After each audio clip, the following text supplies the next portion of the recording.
Brought to you by ITC Sunrise मसाले, स्वाद बिहार का।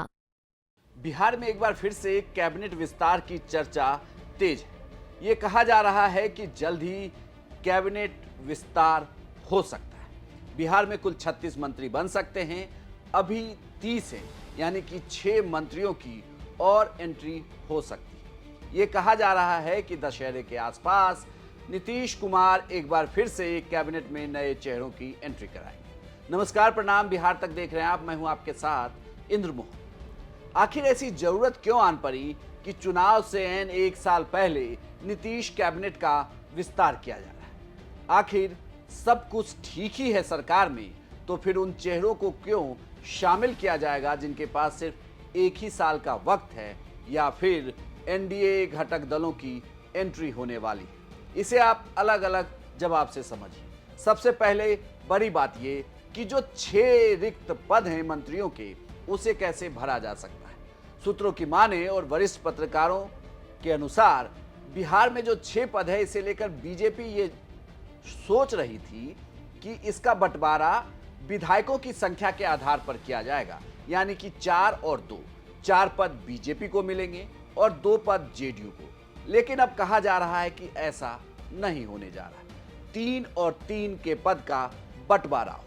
पहला तो ये कि बीजेपी के पास 3 मंत्री के पद आएंगे और जेडीयू के पास भी 3।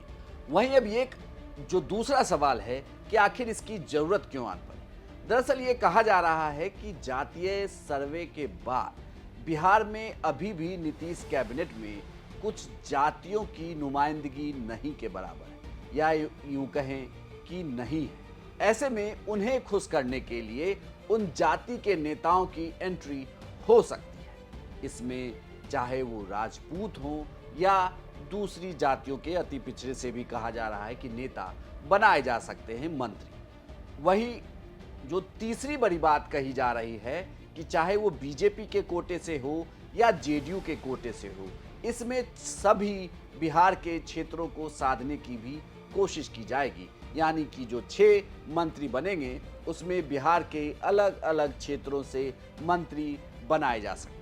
और इसमें सबसे दिलचस्प बात यह है कि इस मंत्रिमंडल विस्तार में अगर ये 3-3 का फॉर्मूला होता है, तो फिर घटक दलों का क्या होगा?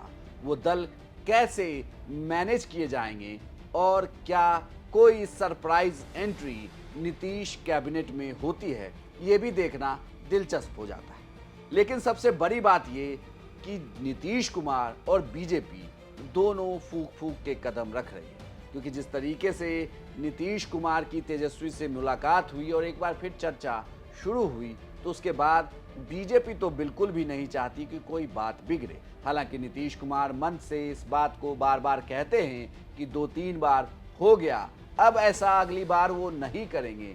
लेकिन देखना यहाँ दिलचस्प होगा कि जब मंत्रिमंडल विस्तार होगा तो उसमें किसे मंत्री बनाया जाएगा और किन समीकरणों का ध्यान रखा जाएगा। आपको क्या लगता है कि मंत्रिमंडल विस्तार में फिलहाल नीतीश कुमार हावी होंगे, या फिर बीजेपी अपने विधायकों की संख्या के आधार पर मंत्रिमंडल का विस्तार करवाए? आप हमें कमेंट करके जरूर बताएं और बिहार की तमाम खबरों के लिए देखते रहिए सिर्फ बिहार तक।